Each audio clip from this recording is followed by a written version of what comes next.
শমসুদ্দিন Islamic model college তার বার্ষিক ক্রীড়া প্রতিযোগিতার পুরস্কার বিতরণী অনুষ্ঠান 2025-এর সম্মানিত সভাপতি, যার কথা ছিল তিনি তো নাই, অন্যান্য অতিথিবৃন্দ, শিক্ষকবৃন্দ এবং শিক্ষার্থীবৃন্দ, আসসালামু আলাইকুম রহমতুল্লাহি ওয়া বারাকাতুহু।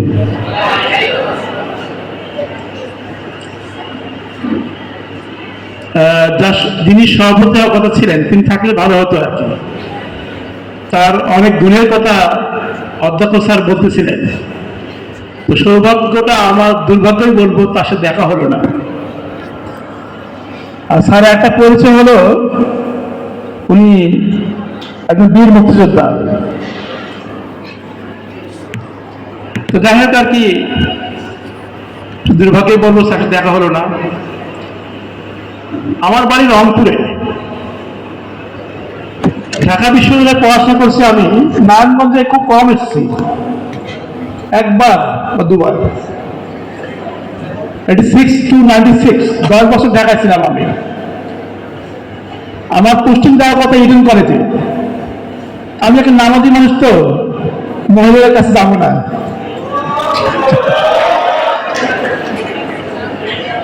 মন্ত্রণালয় বললো তোমার ভাই বিচারপতি বলেছে যে ইডেন কলেজ কোচিং দিতে হবে 800 টাকা।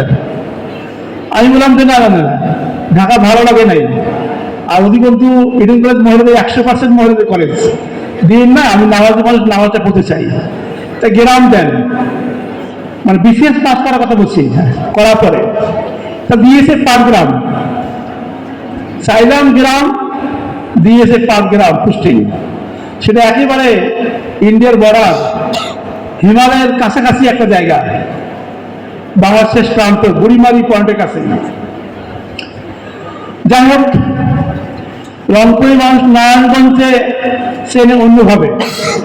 16 বছর দেখেছি ওই একজনের কথা, উনি এইরকম, উনি এইরকম, প্রশ্নে উনি ওইভাবে বক্তব্য রাখতেন। তখন নারায়ণগঞ্জ একটা ভীতির জায়গা ছিল, কিন্তু এই প্রতিষ্ঠান দেখলে মনে হচ্ছে না যে নারায়ণগঞ্জের প্রতিষ্ঠান। একটু ভিন্ন জায়গা হলে অনেক ভালো হতো বলে মনে হয়, আর সে মানাতো আর কি। যেভাবে দেখছি এটা এভাবে কোথাও খুব বেশি দেখি নেই, কারণ এখানে ধর্মীয় শিক্ষার পাশাপাশি আধুনিক শিক্ষাটা দেওয়া হচ্ছে। এই ধর্মীয় শিক্ষা কোথাও নাই।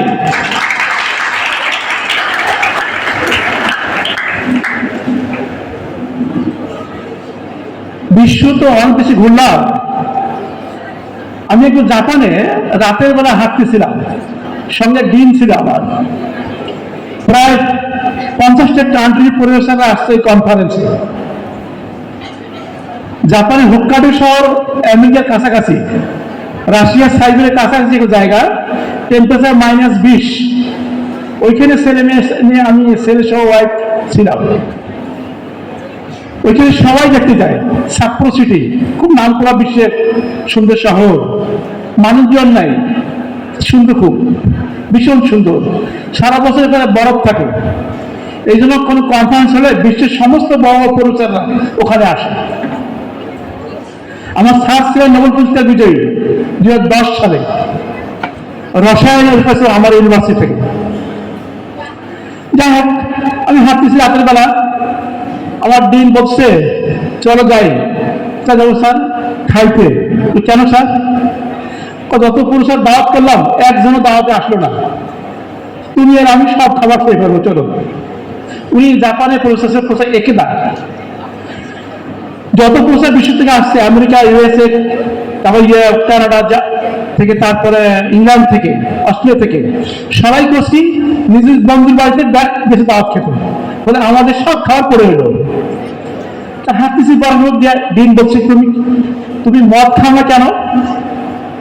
স্যার আমি মদের গন্ধ আর এই তামাকের গন্ধ কখনো বুঝি না, জিনিসটা কি।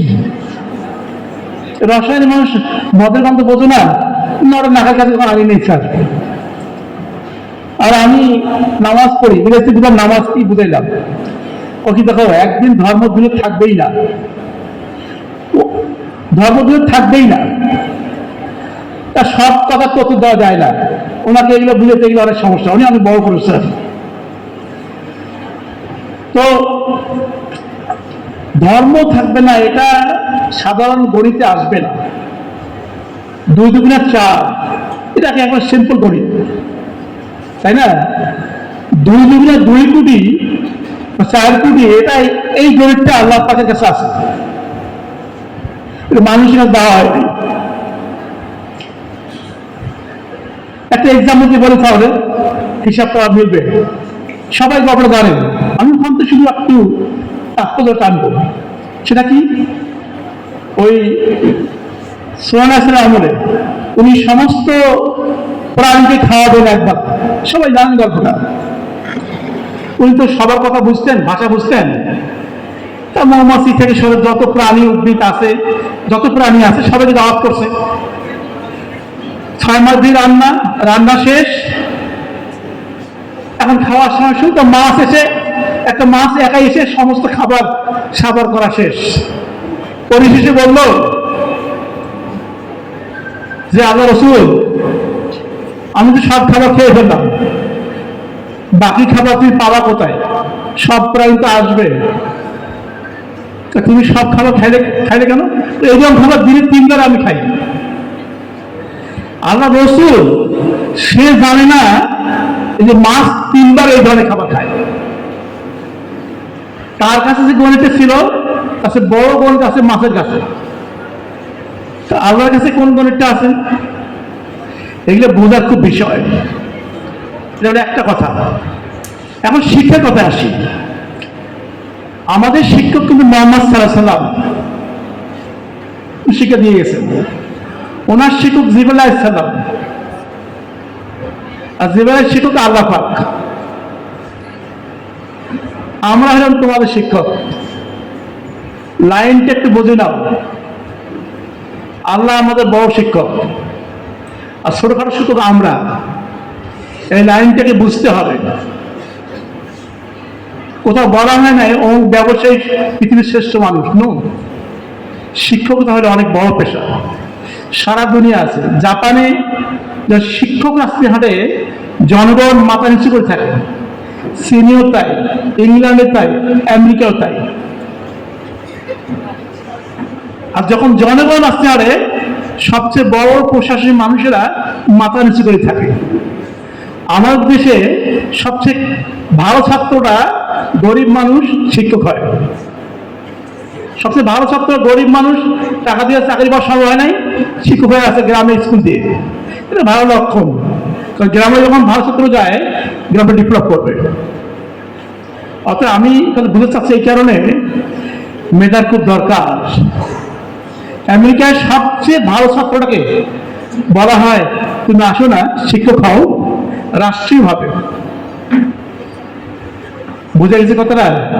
অতএব একজন ভালো ছাত্র, ভালো শিক্ষক হলে ভালো জাতি একটা উপহার হবে, বুঝতে হবে। এখনকার মায়েরা তার মেয়েকে বিয়ে দেবে না শিক্ষকের সঙ্গে, অথচ থানায় একজন ওসি, করাপ্টেড ওসি, এসআই, তার সে তার সুন্দরী মেঘ বিয়ে দেবে, আর টাকা আছে তার। এইগুলো আমাদের বদলে যাওয়া সমাজ, বিশ্ব অনুযায়ী কোথাও নাই। শিক্ষা তো আছে সারা দুনিয়ায়, নাই যে ধর্ম, যে এমন প্রবলেম। শিক্ষার সঙ্গে ধর্ম নাই, সে শিক্ষাটা পরকাল পর্যন্ত পৌঁছবে না। আর শিক্ষার সঙ্গে ধর্ম থাকবে, সেটা পরকাল পর্যন্ত অনেকদূর পর্যন্ত পৌঁছে দেবে, তোমাকে আল্লাহর কাছাকাছি নিয়ে যাবে। অতএব এই প্রতিষ্ঠানে যতটুকু মনে হচ্ছে ধর্মটাকে কাছে রেখে, প্রধান রেখে শিক্ষাটাকে নিয়ে যাচ্ছে বহন করে, এরা সফল হতেই বাধ্য। কারণ এখানে আল্লাহ পাকের ফেরেশতারা ইনভলভ হবে। যেখানে কোরআন তেলাওয়াত হয়, হাদিস শোনানো হয়, সেখানে আল্লাহর কত যে কোটি ফেরেশতা আসে, হিসাব তো সাধারণ গণিতে আসবে না, সম্ভব নয়। তা ফেরেশতারাই গণিতের হিসাবে এখন কেউ বের করতে পারে নাই। হোয়াট ইজ ফেরেশতা, হোয়াট ইজ অ্যাঞ্জেল, পৃথিবীর কোনো বিজ্ঞানী এখন আবিষ্কার করতে পারে নাই। কেমনে পারবে? একটা মানুষ মারা গেল, ওই পণ শেষ, বিজ্ঞানীরা দেখতেছে হাড় হাড্ডি পড়ে আছে, তাই না? হাড় হাড্ডি পড়ে আছে, কিছুই নাই। 50 বছর পর আবার দেখবে যে কিছু সামান্য হাড় হাড্ডি পড়ে আছে।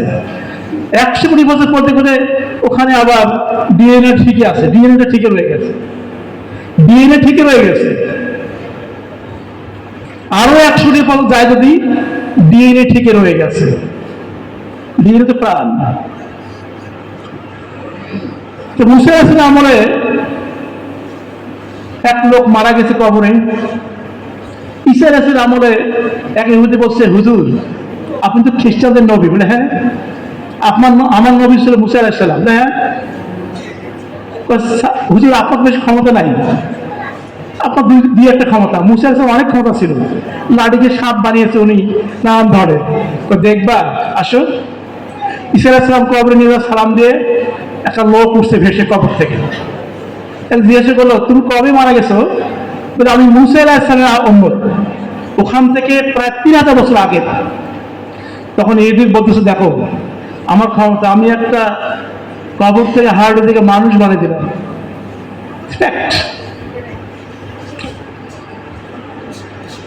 এখন কথা হলো, এই গণিতগুলা তো কেউ জানে না, জানে কি? তো যে গণিতটা জানি না, এই গণিতটা জানার জন্য ধর্ম লাগবে, আল্লাহ রসুল লাগবে। বড় কথা কি, পৃথিবীতে বাপ মা ভাই বোন বন্ধু বান্ধব মরে গেলে সব স্টপ, আল্লাহ তাকে ছিন্ন করে দেবে। মায়ের সঙ্গে সন্তানের ভালোবাসা আল্লাহ সৃষ্টি করে দিয়েছে। মৃত্যুর সময় মা ঘুরে গেছে সন্তানকে, স্বামীকে, বন্ধুকে। কারণ আল্লাহ পাক বিস্ফোর করেছে বান্ডিংসটা, বন্ধনটা। কেমিস্ট্রি মানুষ তো বন্ধন ভালো বুঝি, যে আল্লাহ বন্ধন সৃষ্টি করলো, সে খারাপ করে দিল। বলছে নো, তোমার পৃথিবী শেষ, তোমার সন্তান শেষ, সবকিছু শেষ। তুমি তোমার একাই এখন রাস্তা হবে পরকালে, ভয়ঙ্কর সে রাস্তা, কোটি কোটি বছরের রাস্তা, সে পরকাল রাস্তা। বড় জীবন লাভ করে কোটি কোটি বছর, তারপর কিয়ামত, তারপর পরকাল, অন্য হিসাব। এই মানুষ মারা যাবে, শুধু কাঁদতে আর কাঁদতে, আমার সন্তানটা কবে দোয়া করবে, বলবে আমার সন্তানটা কই? একবার বলো বাবা, রাত্রির হামলা কান্নার চাকরি বলো, একটু বলো বাবা। সে কান্নাকাটি করছে বাপ মা কবরে, বাবা একবার বলো। সেই সন্তান তৈরি না করলে কোনোদিনও সেই কোরআনে একটা মুখে আনতে পারবে না। অনেকে মা হবা, আমরা বাবা হয়েছি, হব, তারা একটা সন্তানকে তৈরি করে যান যে বাবা তুই তো অনেক দিলাম, কবরে আমি যখন যাব তো মা যাবে, আমি যাব, রাব্বির হামহুক আমার রব্বান চাকরিটা পড়িও বাবা, ওইটা আমার একমাত্র পাওয়া পরকালে। কিন্তু এই রাব্বির হামহুক কে শিখাইছে? আল্লাহ শিখাইছে। হে সন্তান তুই পড়ো, আমি কবুল করবো, আমি আল্লাহ। যে আল্লাহ কবুল করবে সেই সন্তানকে নিতে দিচ্ছে কোন আয়াতে, পড়ো রাব্বির হামহুক আমার চাকরিরা।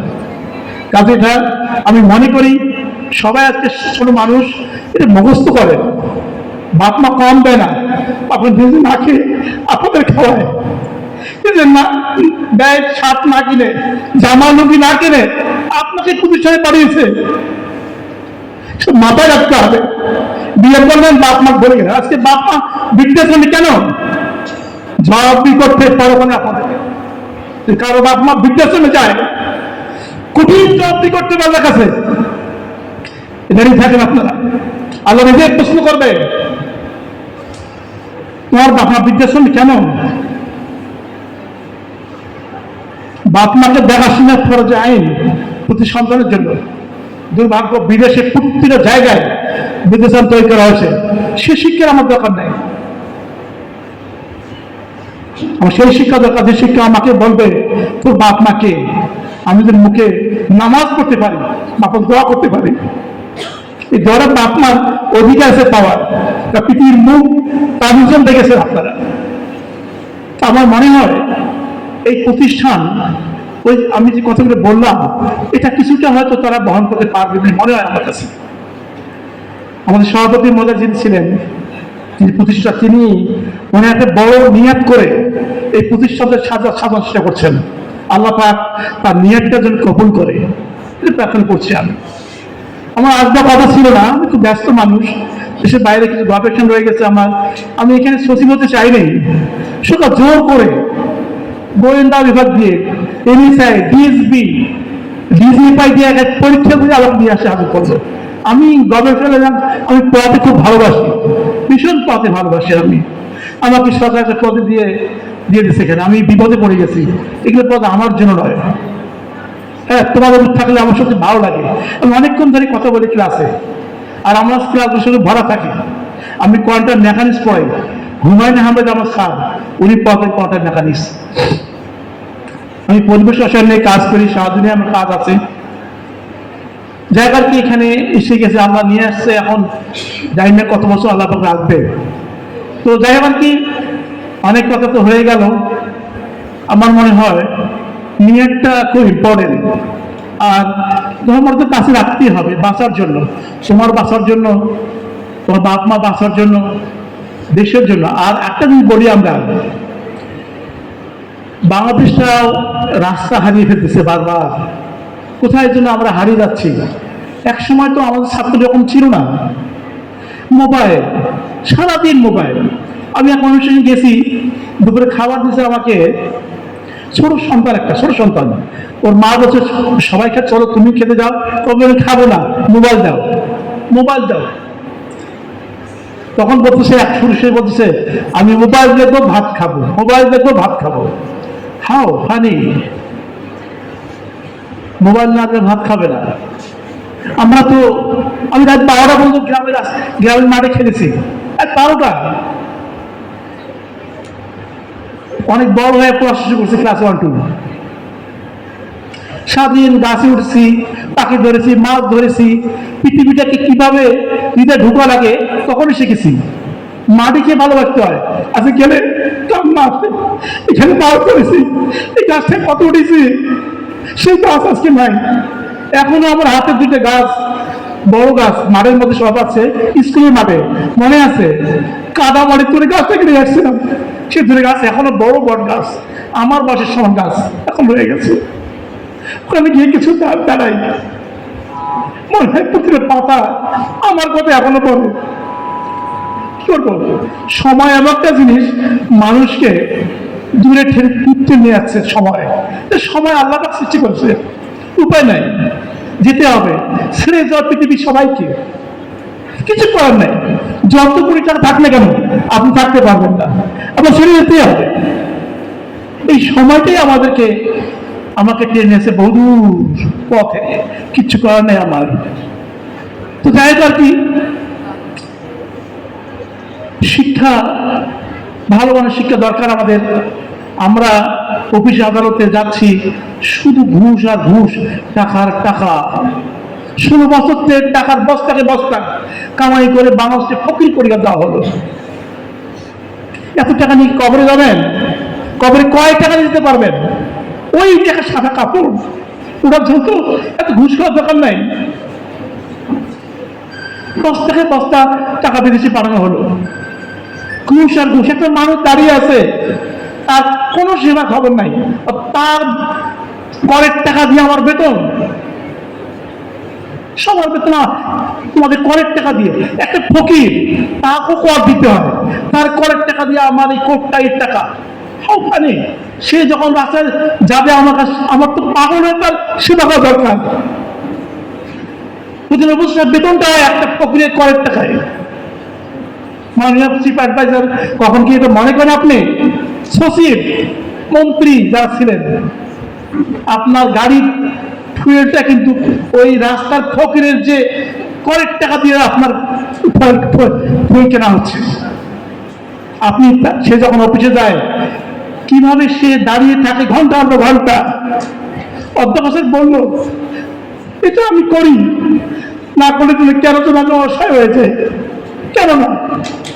কোটটাই পড়ছি, কোটটাই পড়া ভদ্রলোকের শয়তানগুলো অফিসে বসে আছে, আস্ত শয়তানটা করে তার সন্ধ্যা সে বিদেশে পড়ায়। এখন কোথায় পেলেন? যাকে আমি মনে করি এদের মোবাইল থেকে দূরে থাকতে হবে একটু। আমরা শিক্ষা নেব ভালো, দেশটাকে ভালোবাসবো। দেশটা দুবার তিনবার স্বাধীন হলো, 47, 71, 5 আগস্ট। 47 দেখিনি আমি, 71 দেখেছি আমি।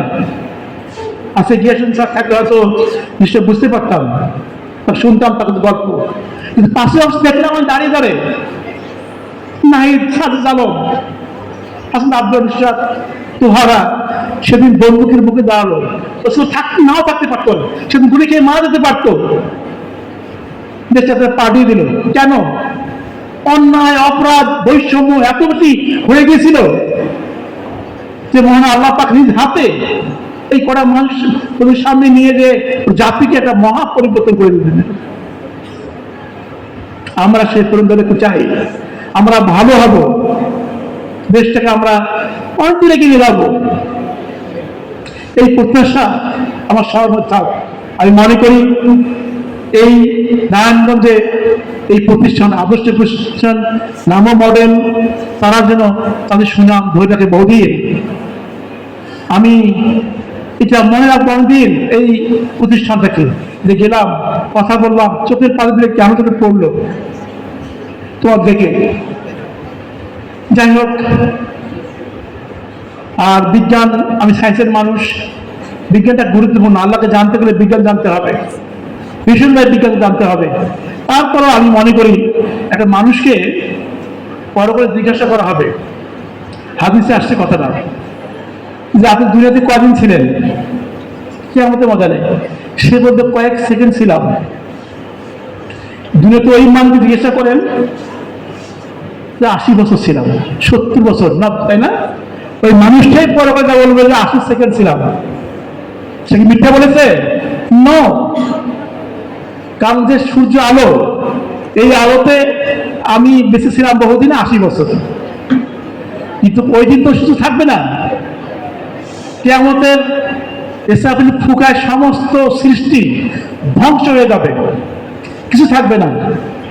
শুধু থাকবে আজরাইল আলাইহিস সালাম। আজরাইল সমস্ত ফেরেশতা যেমন কাজ করবে, থাকবে আজরাইল আলাইহিস সালাম। তখন আল্লাহ বলবে কেউ কি বাকি রইল? আল্লাহ, আমি বাকি আছি। তুমি তোমার জীবনটা নিয়ে নাও, নিজের জীবন নিজে বেরতে নেবে, নিয়ে আল্লাহ দিয়ে দেবে। তাহলে আল্লাহ পাক যে সর্বশ্রেষ্ঠ, সর্বক্ষমতা, এটা তিনি প্রমাণ করলেন যে তার কোনো মৃত্যু নেই। আল্লাহ কোনো মৃত্যু নেই, কোরআনে আয়াতে বলা আছে বারবার। আর সকলের মৃত্যু আছে। সেদিন কেমন আমাদের নতুন নক্ষত্র দাঁড়িয়ে বিচার শুরু হবে। তাই সবার বয়সগুলো চেঞ্জ হয়ে সেকেন্ডে চলে গেছে। কারণ সূর্যের যে আলোর বেগ, এটা পৃথিবীর সবচেয়ে বড় বেগ, আর কোনো বেগ নাই। অর্থাৎ 1,86,000 মাইল পার সেকেন্ড সূর্যের বেগ, আলোর বেগ।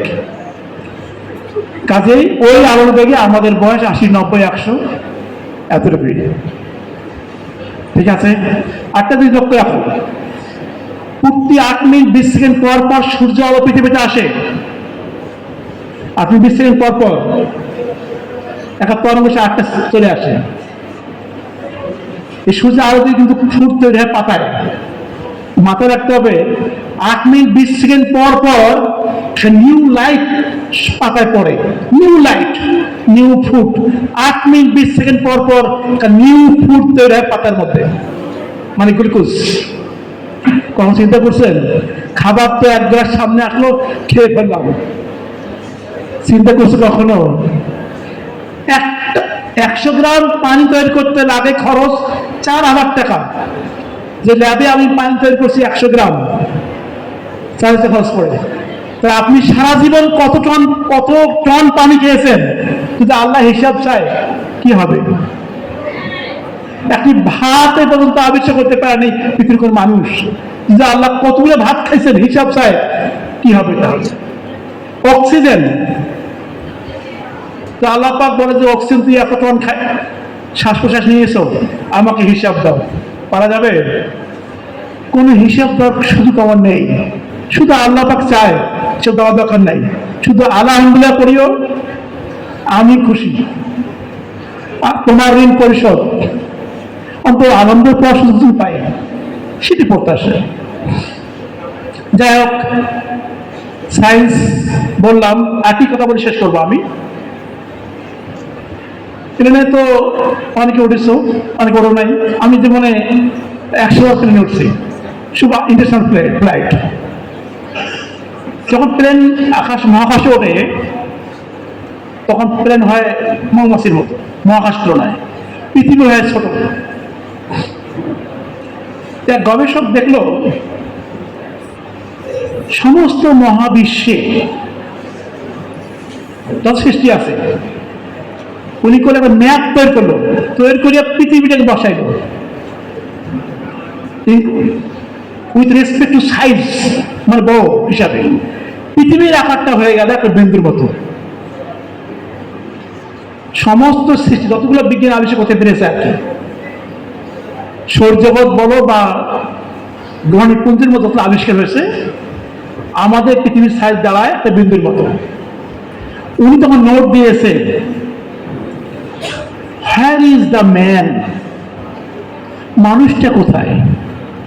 একটা মানুষকে আমি পৃথিবী যেখানে বিন্দু, আমার মানুষটাকে আমি কিভাবে আঁকবো?